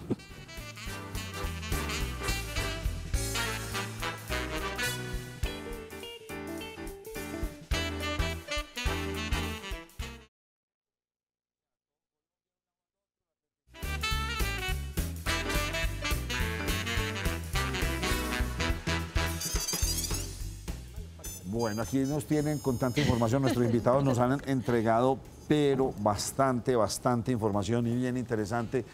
Me dejaron muy sorprendido con esa maniatura en la que tienen a la administración desde el gobierno central. Qué pesar, porque un retraso en una administración, cuando usted lo lleva en el tiempo, me decía algún especialista, si en esta alcaldía no se hace ninguna obra, recuperar ese tiempo puede ser entre 8 y 12 años. adicionales. Y lo Entonces, mismo cuesta mire el por lo metro menos un Bogotá. 30% más. oiga, me mete usted eso y cuesta un 30% más, entonces gravísimo. Mire el metro Bogotá. No, ese no lo van a hacer. Eso, Qué pues, eso pesados. insisten y no han podido. Y usted vio el artículo de Peñalosa diciendo que el metro de Medellín iba a ser un desastre. Todos los colombianos lo leímos. Peñalosa, papá. Bueno, hablemos de, porque no, pues salgamos un ratico de Medellín, ¿cómo van las 4G? Doctor, vi la de Pacífico 1, la que va la pintada hacia Bolombolo, esa es Pacífico 1. Ese es Pacífico 2. Pacífico 2, uy, avanzadísima. ¿Cómo la vio? Impresionante, me siento orgulloso, me gustó. Me convenció, empecé allá, inclusive me sorprendió otra cosa, ver los retiros por fin. El doctor Vélez de me decía, Nacho, es que me mostraron la foto de él, mire, en Copacabana, en algunas partes alcanzamos a hacer retiros para que no se nos llene de restaurantes, para que no se nos llene de todo esto, que es lo que daña la viabilidad de estas vías. Pues hombre, es que me hizo la pregunta buena que estaba esperando porque es que es hablar bien. Si usted preguntaba ahora a Eduardo, le preguntaba al principio del programa y cómo nos ha ido este año. Yo le digo, hombre, la misma respuesta de Eduardo, nos pudo ir mejor. Sí. Pero, digamos, a Colombia le pudo ir mejor, pero a Antioquia le fue bien. Nos pudo ir mejor por el tema de Odebrecht, que frenó mucho las cosas y porque, sobre todo, los cierres financieros se hicieron más lentos. Hay un estudio que nosotros contratamos con Fedesarrollo que muestra que el pico en construcción iba a ser en el 2017. Desafortunadamente, por todos estos temas, el pico de construcción se desplazó y va a ser en el 2019. Digamos que se va a diluir entre el 2017, 2018 y 2019, entonces el pico no va a ser tan alto, pero va a ser más achatado. Pero a Antioquia le fue muy bien, y usted lo mencionó, prácticamente todas las concesiones de Antioquia están funcionando, van a buen ritmo. Las que no han arrancado porque ¿cuáles están funcionando y cuáles no? Todas están funcionando, pero hablemos de construcción. Acuérdate que una concesión arranca y tiene cierre financiero, y tiene compra predios, y tiene diseños, y eso no es mover tierra. Pero las que están moviendo tierra, digamos, las que más mueven tierra, porque arrancaron primero son Pacífico 1, Pacífico 2, Pacífico 3. Usted lo mencionó, uno arranca por allá, lo único maluco es la molestia, que lo paran y arranca, y se vuelve muy demorado, pero digamos que el consuelo es que uno ve que están trabajando y están haciendo obras importantes. Realmente la magnitud y la forma como están concebidas las obras es muy diferente a lo que estamos haciendo. No son carreteritas, sino que son carreteras decentes, con viaductos y con túneles decentes. Realmente los montajes que hay y los frentes de obra. Sí. Uno arrancaba aquí una obra, Nacho, uno arrancaba una obra pública y empezaba la construcción y se pasaban 8 años. ¿Cuánto se demoró la variante a Caldas? Yo me acuerdo, me pasó toda la adolescencia por ahí y no la pude ver terminada. Estas obras van con cronograma, van inclusive, 2 de ellas van adelantadas en cronograma, porque es que a los bancos les interesa y a los concesionarios les interesa terminar más rápido porque más rápido empiezan a facturar, de manera que los que están corriendo son ellos. Los Pacíficos muy bien, excelente. Mar 1 ya empezó también construcción, está pendiente de una licencia ambiental, como hablamos ahora. ¿De dónde va? Mar 1 va de la salida aquí, de donde empieza el túnel Fernando Gómez, que van a hacer un segundo túnel, y va hasta Santa Fe de Antioquia. Perfecto, ese es Mar 1. Ahí coge el túnel del Toyo, va un poquitico más adelante Santa Fe de Antioquia, llegando a Cañar Gordas. Va a ser impresionante, esa carretera va a ser... Hay doble calzada. Doble calzada, 80 kilómetros, viaductos, túneles. Por aquí tengo la cantidad de viaductos y túneles. Mire, en Antioquia se van a construir más de 330 puentes nuevos. Sí. Y se van a construir más de 22 túneles nuevos. De esos 22 túneles, estoy contando túnel del Toyo, que tiene casi 10 kilómetros, o sea, no tunelcitos. ¿Y eso son en un transcurso de unos 5 años? En 5 años. En 5 años lo vamos a ver. En 5 años, acaba muy bien. Mar 1 va muy bien, Mar 2 también. Mar 2 no empieza construcción, pero está haciendo el cierre financiero y va muy bien. Eso hubo un cambio de negociaciones. La empresa china compró la mayor parte de la propiedad de la concesión, con una ventaja, y es que los chinos tienen una capacidad económica bastante alta, bastante buena. Por el otro lado, por Conexión Norte va en construcción también, avanzando muy bien también, sobre todo en el frente que queda por Caucasia, la variante Caucasia. Al principio tuvo unos problemas de predios como todo en este país. Para la costa ya no vamos a tener que ir a Yarumal, nos vamos a ir derechito a pasear nomás. Sí, la carretera, la ida a la costa expedita va a ser por Atillo, no, antes Atillo no, sí, por Atillo, sí, Barbosa. Y ahí a mano izquierda nos vamos derecho para Caucasia. El río. Y va muy bien. Va muy bien.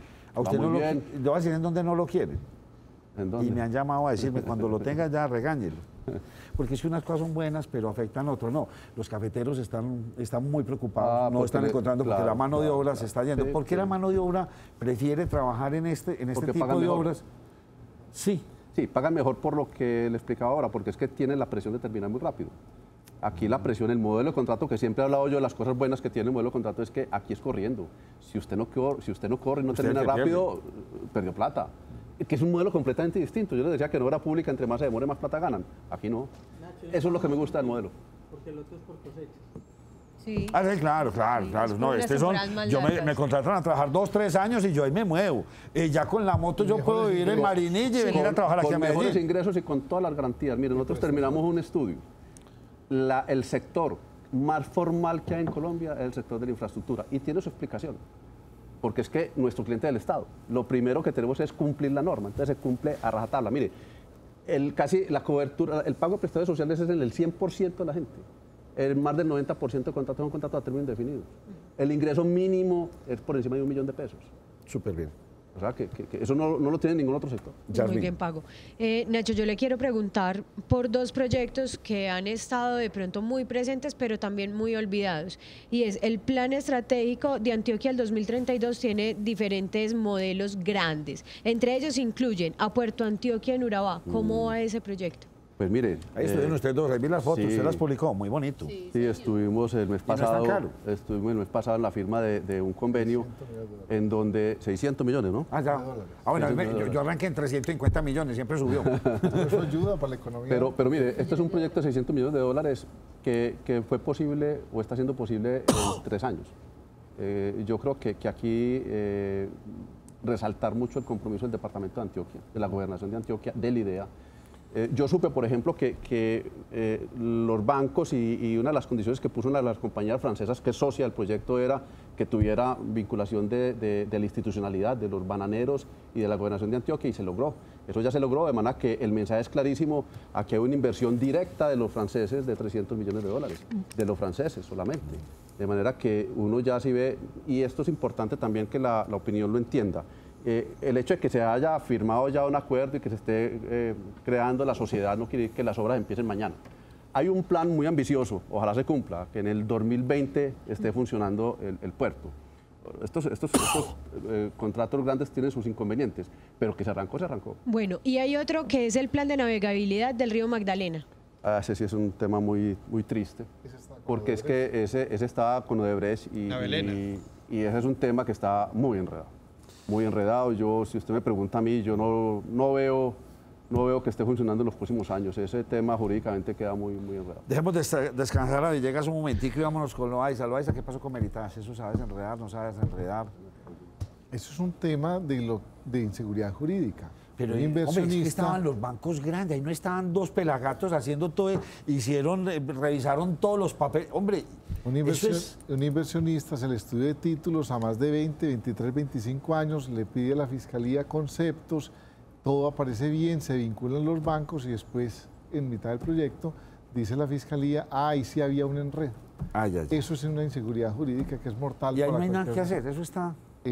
Eso es de años, desafortunadamente, y genera muy mala imagen, mucha desconfianza, y eso sí es un elefante blanco durante años, que es muy triste como imagen, porque esa es la cara que recibe a los extranjeros. Usted nos va a contar un chismecito a la mesa que estamos muy intrigados, y de pronto usted sabe. ¿Qué pasó con Monterrey? Esa grúa puesta ahí, y ahí se va a quedar a perpetuidad, y eso quieto. ¿Cuánto vale el alquiler de eso? ¿Sabe usted qué pasó? No sé qué pasó. La grúa y puestecita y eso quietecito. Que eso factura como 200 millones mensuales, algo así. Quedaron impresionados pues, porque supuestamente era una ampliación grande. La tercera pregunta, y no es peyorativa, ¿para dónde se va a ir el estrato 6? Porque digamos en el estrato 1, 2, 3, 4, pues mucha casa y se puede construir mucho edificio todavía, edificios de 4 o 5 pisos, pero el estrato 6, específicamente el poblado, ya los edificios muy grandes, ¿para dónde se van? Ya vemos que han colonizado, le dicen poblado alto arriba. ¿Para dónde se va? Y si estamos bien constituidos para todo esto. Primero fue el centro, Prado, Laureles, el poblado. Los estratos altos van colonizando, van migrando y van abriendo nuevos polos, donde está la dinámica. Pero sigue habiendo estratos en Laureles 5 predominante y uno 6. En Bello, en Norteamérica, hay viviendas de 2.000 millones de pesos, estrato 6. En el poblado seguirá estando estrato 6. Llano Grande, estrato 6. Escobedo, estrato 6. en La Estrella, en unos sectores a estratos 5 y 6. Inclusive en Conquistadores subieron de estrato. Aquí los que están al lado del Parque del Río los subieron de estrato, de 4 a 5. Pero si no se hacen los parqueaderos, se baja a estrato 2, porque se vuelve es un pedrero con trapos rojos, que no sea despectivo como se tome, sino el desorden de la informalidad y del acaparamiento y la explotación informal del espacio público. Entonces el estrato 6, como todos los estratos, es bueno que no estén concentrados, sino que haya una mezcla, una sana mezcla de usos y estratos en toda la ciudad y en toda la región. Ustedes presentaron un estudio en el tema de parqueo en la ciudad, en las vías, Sí. e hicieron una propuesta a la Administración de Medellín. ¿Eso qué arrojó? Y háblenos un poco del estudio, que fue muy interesante. Era graficar y tener las cifras demostrando algo que todo el mundo sabía y que todos lo comentábamos, pero que no se tenían cifras. Y es, las nuevas ampliaciones de la ciudad no se vuelven aportes para la movilidad, sino para parqueadero informal y gratis en la calle. La 10, entre Vizcaya y el Parque del Poblado. La 30, entre la 65 y la 80. La 33, San Juan, Colombia. En la 4 Sur, entre la 4 Sur y el Parque Cristo Rey, solo para mencionar unas vías. La frente de Cosmovisión, métala. La 70, la 70. ¿Para qué mencionamos más? Cogimos 20 zonas de la ciudad y muchas obras que costaron miles de millones de pesos a la ciudad para ampliar la malla vial no estaban destinadas a la malla vial. Ocupaciones hasta el 78% de la capacidad de la vía, no para la movilidad, sino para espacio público ocupado en parqueaderos. Entonces le propusimos a la administración.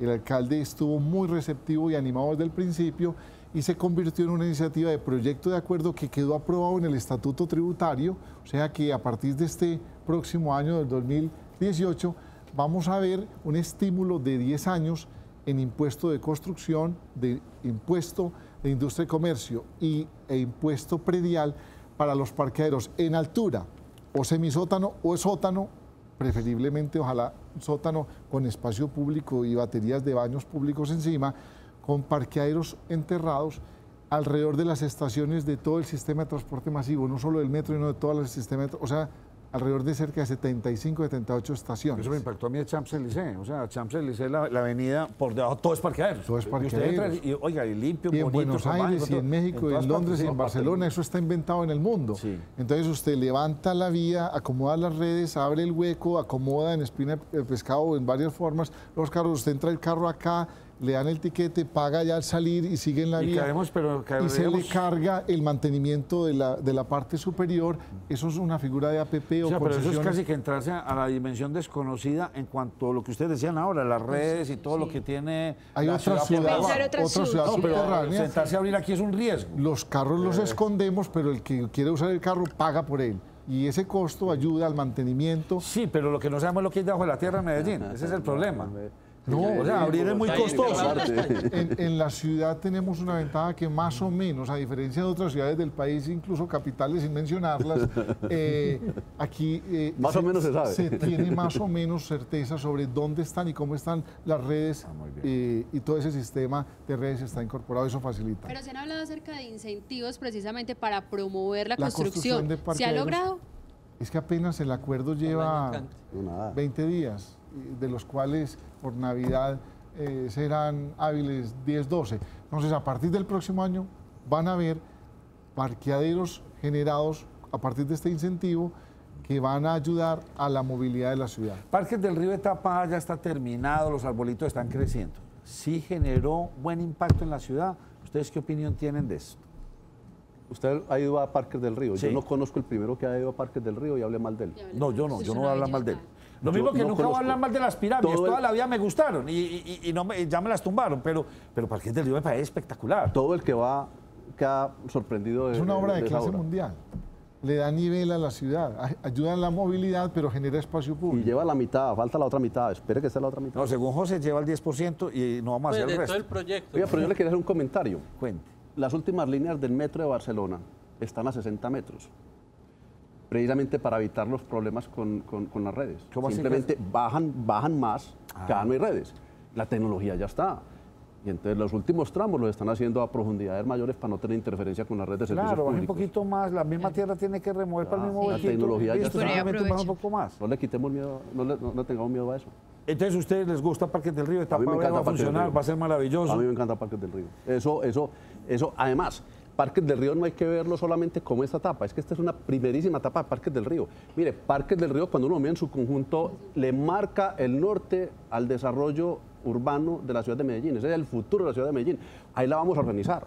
Es cuando nosotros tenemos que sentarnos a planear la ciudad en el 2050. Entonces, sáquenme la duda para José Fernando Gil. Él dice, no, es que, perdónenme, eso No hay ni los con toda la recursos para plata. hacer Que José Fernando Gil me dice que nunca en la vida vamos a hacer por plata. ¿Es muy chichipado o es real? Pero ya ellos nos dicen que si hay platica, que les toca devolver el platica y veces porque... Hombre, entonces, no hacer Parques del Río es una irresponsabilidad con la ciudad de Medellín. Y no lo mire como una obra vial, que no es una obra vial, es una obra urbana, una obra de renovación urbana. Es que lo que hay detrás ahí es generar una cantidad de espacio público y ordenar la zona más importante del Valle de Aburrá, que es la zona cercana al río. No lo miren solamente como un tema de pasar carros por debajo, eso es lo de menos. Pero además, cuando pasan carros por debajo, ambientalmente mejora mucho. Y acuerde que Medellín tiene un problema ambiental tremendo. Estoy de acuerdo, pero limitamos con Cundinamarca y no con Dinamarca. Ah, bueno. Bueno, pero igual no le creo, pues yo le no hay que creo. apostarle y pensar en grande como se dice. Y hay unos proyectos urbanos integrales también que han estado como entre el común de la gente porque afecta a muchas personas, pero no se sabe tampoco cuál va a ser su destino. Y son Centro Oriente, Centro Occidente, la Comuna 13 y la Iguaná. ¿Cómo van esos planes de integrales urbanos? Eso da para otro programa. Ave María, José. Resumamos el tema. Vea, el POT del 2014 hace una apuesta, por fin, hacia las mejores zonas de la ciudad, que son las zonas planas, alrededor de donde está la infraestructura de servicios públicos, donde está la movilidad, el sistema de transporte masivo, donde está el metro, O sea, todo lo que es Guayabal y todo esto, sí, la esto. renovación urbana, donde no hay que hacer el lote, donde no, a diferencia del poblado que es en la zona formal y en los barrios populares informal, para ir del punto A al B no se va derecho, sino que usted tiene que ir allí a la derecha para volver a la izquierda, y en las redes y en las vías y todo cuesta más, hay que hacer el lote y mover la tierra. Las mejores tierras están en lo plano. Lo que pasa es que la topografía de la ciudad nos ha indicado hace mucho tiempo que dónde debemos desarrollar, pero no es que el sector privado quisiera construir en las laderas, es que la norma impedía o desestimulaba o no daba norma para construir en la zona plana. Ya este nuevo enfoque del POT está, que en el que coincidimos, está en el crecimiento hacia adentro, en altura, en la zona del río y en la zona de los alrededores. Eso es renovación urbana. Ahí tiene que estar presente la EDU, tiene que estar presente el acompañamiento social a las familias y la ubicación y la prevalencia por la industria o por los vivientes que están ahí ya con tiempo. Tiene que estar vinculado a empresas públicas. Son proyectos a gran escala. Entonces ahí se habla de los macroproyectos en una gran escala, unos proyectos que los desarrollan con planes parciales a menor escala y unas unidades de actuación hasta de manzana, que eso es una novedad.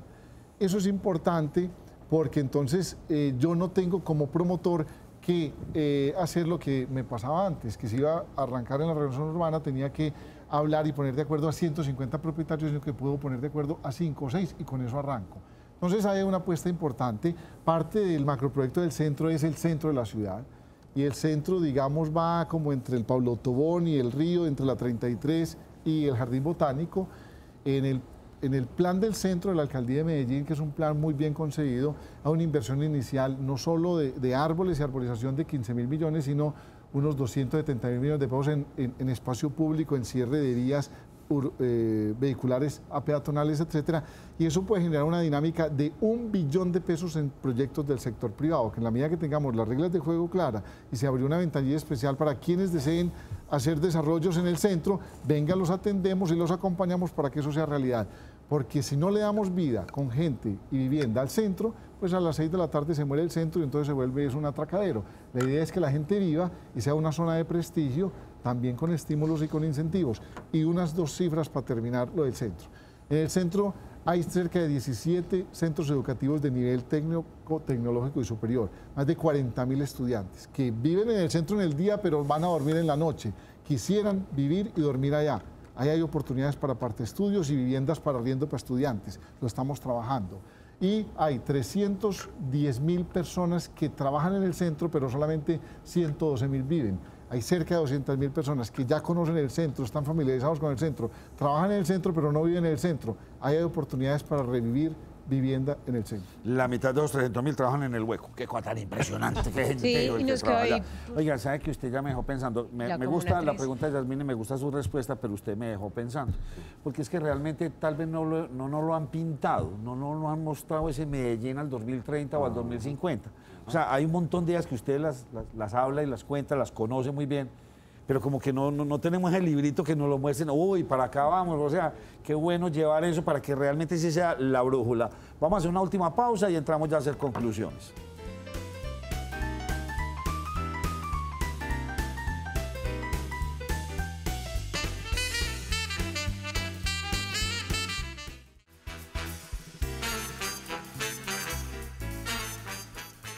Bueno, vamos ya a entrar a finalizar. Hay un tema que hay que tocarlo obligatoriamente. Me imagino que pues, ustedes conocen ya muy bien todo este proyecto del tren que va a atravesar nuestra ciudad y más allá, el ferrocarril. ¿Cómo ven ustedes esta propuesta de departamento? Pues hombre, ve, yo siempre he sido muy escéptico del ferrocarril porque como lo dejamos acabar, Claro. volverlo a hacer de cero es muy costoso. Pero el gobernador la tiene clara.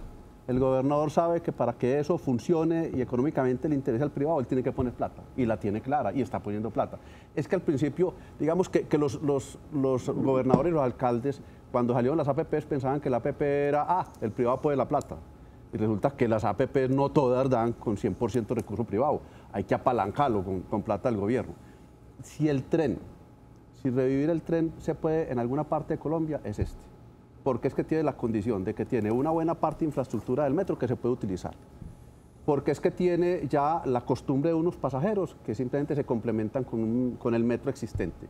Y porque tiene también la necesidad de llevar basuras a un sitio casi que está garantizada la carga. Están las condiciones máximas. Están ahora haciendo el gobernador que decisión ha tomado con esta compañía del ferrocarril de Antioquia, que se hagan los estudios. Hasta la información que tengo es que pide que los estudios en factibilidad se hagan en todo el tramo de Antioquia, desde La Pintada hasta Puerto Berrío. Pero el tramo que atraviesa el Valle de Aburrá, que viene desde Camilosé en Amagá, hasta Barbosa, más adelante sí. Barbosa, ese tramo esté con diseños definitivos para que quede listo de sacar a licitación. Hasta ahí sé. Y sé que la FDN hizo un estudio juicioso de cuál sería el cierre financiero. Me imagino que eso da si hay aporte de capital. Eso ya lo hemos estado hablando con la administración y la administración es consciente de que le va a tocar poner una buena platica para apalancar para que el privado tenga ese incentivo de venir y le cierren las cifras. Si es así, creo que las cosas funcionan. Si la administración no apalanca, difícilmente, porque es que volver a meter un sistema cuando arrancar de cero es muy complicado. Uno siempre dice, ¿y por qué los trenes funcionan en Europa? Ya no los dejan acabar. Doctor Loaiza, ¿la apuesta de Pajarito fue buena o no fue buena? Fue buena, susceptible de que a partir de los aprendizajes se corrijan cosas, de pronto no se hubieran hecho algunas, pero fue una importante apuesta que hay que valorar, pero con enormes aprendizajes de cosas que... Barrios sin calles, o sea, una cantidad de cosas que con muchas escaleras, o sea, ¿por qué uno dice esta frase como lo del pobre robado, qué cosa tan horrible? Es impresionante, ¿por qué sin vías, sin nada? ¿O será que este peoteo o esta área que planea nuestra ciudad no tiene la capacidad para hacer esto? Porque en mi concepto hay mucho que aprender, pero... Pues teníamos una gran expectativa, pero nos faltó. Una apuesta de identificar una zona para disminuir el déficit de vivienda popular de la ciudad, donde reubicar gente de proyectos que van a estar desarraigados, perdónenme la expresión, por proyectos estratégicos de la ciudad, era una apuesta importante. El que haya llegado primero la vivienda antes de los equipamientos, o sea, muchos años después de la vivienda, con todas las carencias, han llegado los equipamientos de seguridad, de jardines infantiles, de colegios. Eso va a la par o adelante, para que cuando llegue la gente tenga ahí todos esos elementos. Desarraigar mucha gente de zonas que estaba acostumbrada a vivir en el centro y entonces ya han abandonado los apartamentos porque dicen, yo vivía y trabajaba en el centro y no tengo con qué pagar todos los pasajes. Falta del acompañamiento social, haber identificado en los inventarios preliminares los oficios y de qué vive la gente. Entonces han metido billares en un quinto piso, caballos al balcón del tercer piso y cosas de todo el estilo. Moto en el piso 15. Sí. No haber previsto de que eso era un error del POT del 2006, y es que la vivienda como uso exclusivo. Y eso es un error que, por ejemplo, se vivió en el Poblado, que hubo que hacerlo porque la norma lo hacía. Y eso, usted solo puede tener complejos de residencia y no puede tener la sana mezcla de usos de comercio. Entonces, pues usted compra una bolsa de leche y un pan, tiene que coger en el Poblado un carro y dar una vuelta de 15 minutos, contaminar. Y en Pajarito, proyectos y torres completas de vivienda sin 1 metro cuadrado de área de comercio. Entonces, los primeros, como la gente lo necesita, si no lo preveemos, entonces la gente termina cambiando las fachadas y montando negocios en los primeros pisos que eran de vivienda. Ahí hay aprendizajes importantes y mayor acompañamiento, pero un gran esfuerzo de las administraciones por atender el tema, y creo que con el tiempo cada vez se va mitigando más las carencias para tener un proyecto más equilibrado. ¿Tiene el Poblado más capacidad de construcción? O Medellín, digamos, en los otros barrios conquistadores, Laureles, Manrique, se van a demoler y a construir para arriba. Pero aquí ya no hay tierra, o sea, el que encuentre un trocito de tierra por ahí, vías no hay, tranquilo, eso nos vamos a inventar unos aviones voladores, unos carros voladores. Drones. ¿Dónde? No, los POTs tienen ese reto, o sea, quienes deben decir dónde y cuántos, es teniendo en cuenta el crecimiento de la población, de los hogares y el horizonte del tiempo, decir dónde se puede construir, cómo se puede construir, sin altura, sin vivienda, etcétera. Pero ya no se consigue tierra. Y ya el mercado. Un lotecito, mejor dicho. Es tan escasa que es casi que vuelve inviable muchos ¿Cuántos proyectos. hogares tienen ustedes el dato? Y recuerdo que alguna vez me lo dijeron. ¿Ustedes saben cuántos hogares se conforman en el Valle de la Aburrá o en Medellín anualmente? En Antioquia cerca de 32.000. Hogares, no, o sea, son parejas que se van a ir. O se separan y otros que necesitan, o sea, 32.000. Se necesitan 32.000 viviendas a 34.000 viviendas cada año en Antioquia. Y hacemos 24.000, o sea, entre sector público y sector privado. O sea, que no solo no atendemos la demanda de cada año, sino que no alcanzamos a arañar el déficit acumulado. Por eso tenemos 200.000 en déficit, solo cuantitativo, más el cualitativo, porque todavía hay viviendas en Antioquia que tienen la cocina compartida casi que con el baño, piso en tierra, que no tienen respiraderos, no tienen iluminación, no tienen ventilación, etc. O sea, somos un país en construcción que a su vez lo que nosotros lo miramos desde el sector privado es un país y una región llena de oportunidades. ¿Y esas 34.000 cuántas son en Medellín aproximadamente? 24.000, son 20.000 en el Valle de Aburrá. ¿Y en dónde las vamos? ¿A punto de edificios? Medellín hacía el 75% y hoy apenas Medellín pesa el 25%. Hoy hacemos más en Bello que en Medellín. Y hacemos más en Bello, en Envigado, en Sabaneta, en los otros municipios que en Medellín. ¿Y porcentualmente cómo es más o menos? Bello, Envigado, Medellín. Bello estábamos hablando de unas 7.000 viviendas año, Medellín unas 7.000 viviendas año, 3.500 Sabaneta, 3.500 Envigado, el Oriente 2.800 viviendas, de las cuales la mitad es Río Negro. Es más o menos esa es la distribución del mercado. Pregunta del cierre obligatoria, ya para despedirnos. Odebrecht, yo pienso que marca todo este país de una manera impresionante. A cualquier ciudadano de la calle lo deja completamente marcado. Se habla mucho de comisiones por fuera, entonces hágame esta ahorita y todo, y tranquilo que yo en Panamá o en Islas Caimán o no sé en dónde pongo su comisión. Estamos muy permeados en Antioquia en este sentido, no se ha destapado la olla, porque hay veces vemos como que todo es de aquí para afuera, o sea, todo esto pasó para por... Pasa de refilón. ¿Pasaron o nos tocaron del venga, todo? le digo, no, indudablemente en Antioquia pasan cosas como pasan en Colombia cosas. Yo creo que en menos proporción que en otras ciudades del país. Eso no quiere decir que estemos bien. En general, las ciudades capitales, las ciudades importantes, no tienen tanto problema. Son administraciones que ya han tenido, digamos, una institucionalidad que las ha blindado un poco. ¿Será que la Cartagena? No, pero ciudades como Medellín, ciudades como Barranquilla, ciudades como Cali o como Bogotá, no es, digamos que el problema existe y subsiste, pero no es tan dramático como en los municipios alejados de las zonas urbanas.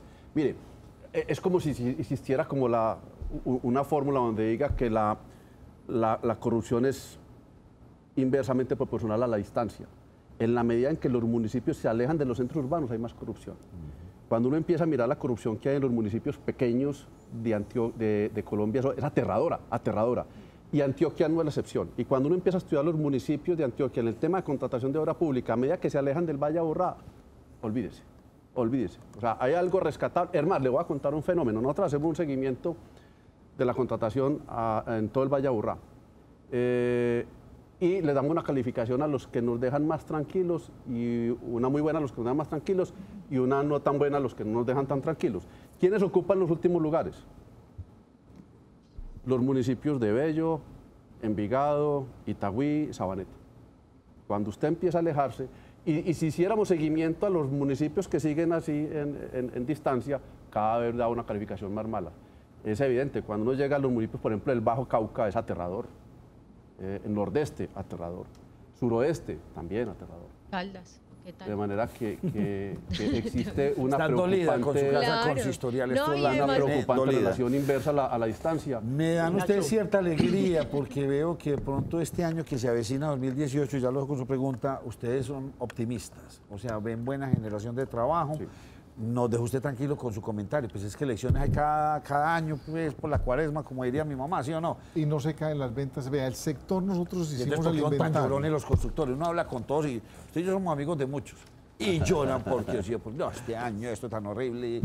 Parte de la función de un gremio no es llorar como lloren los afiliados, sino mostrarles las luces, los riesgos y las oportunidades, para acompañarlos en el llanto cuando haya lugar y para que lo cambien por una risa Solidario. cuando lo que falte es información.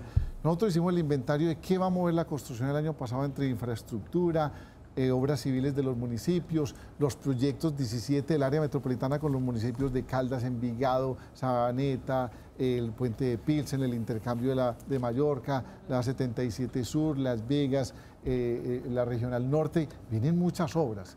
Edificaciones no residenciales. Vamos a construir el año entrante unos 400.000 metros cuadrados de no residenciales, unas 24.000 viviendas, de las cuales 20.000 serán de 100 millones de pesos en adelante.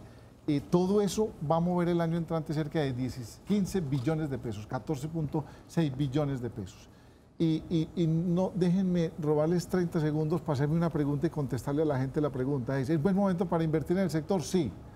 ¿Por qué es buen momento? Plazos, oferta, tasas de interés históricamente bajas. Bajó la inflación, bajaron los TES, bajaron las tasas del Banco de la República y han bajado a niveles del 10-11% las tasas hipotecarias, cuando hace 7-8 años eran del 17-17,5%. Y adicionalmente usted le resta el subsidio de la tasa de interés para viviendas de 100 a 321 millones de pesos, estamos hablando de tasas del 8%, menos de lo que la gente paga de arriendo, estaría pagando de cuota. Y le dan el plazo, que le conservan el precio y se le valoriza con el tiempo. Hay que aprovechar porque hoy es más fácil comprar de lo que la gente se imagina. Nacho, entonces, los afiliados lloran, pero en el gremio muy optimistas. Doctor Villegas, hay quienes afirman que esta administración no está haciendo obras de infraestructura y que no va a alcanzar a hacer casi nada. Hablo de la administración de Medellín. ¿Se van a alcanzar a hacer todas las obras en el proyecto de la 80? Pues Los tenemos- 6 intercambios, 6-7 intercambios. No, ya no alcanza. Tenemos una reunión la semana entrante con el alcalde de Medellín. El mismo alcalde anda preocupado por eso. Eso es lo que comentaba, el comentario que me hizo el alcalde. Hombre, ¿cómo hacemos para que el alcalde que venga no le toque lo mismo que a mí? Es que se pasan 2 años tratando de entender la ciudad y en 2 años que les quedan no son capaces de sacar las obras.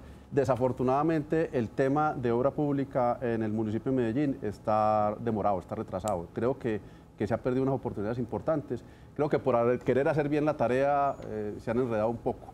Hubieran podido ser O más sea, ágiles. que no van a alcanzar a entregar eso. Yo creo que es imposible en el resto de tiempo que queda, que son 2 años, hacer las obras que se están mirando. No, se dejan iniciadas, se dejan contratadas, seguramente en construcción. Pero también me gusta eso, porque es que tampoco el afán de entregarlas, pues, ¿por qué Sí, tienen que estar me gusta, entregar? sí. Yo siempre he dicho algo, mire, vea, ¿sabe qué nombre le ponen a los túneles?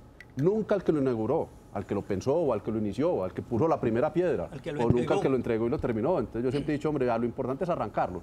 Pero es que esa idea de que tengo que cortar la cinta pues para poder inaugurar, ese bendito afán que tienen es el que nos ha llevado a toda la problemática que tenga. Yo celebro mucho que el alcalde esté pensando es déjelas arrancadas y funcionando, pero no tenga el afán de sentar y cortar y terminar porque hacemos obritas.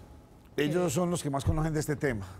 Pues me quedo como tranquilo, veo que vamos por buen camino, no con la celeridad que quisiéramos, pero sí vamos por buen camino. Lo que sí va por muy buen camino es Antioquia, porque en Antioquia tenemos de qué hablar, pero también tenemos ya, vamos a tener una capacidad de movilidad grande, o sea, un gobernador muy guerrero en ese sentido.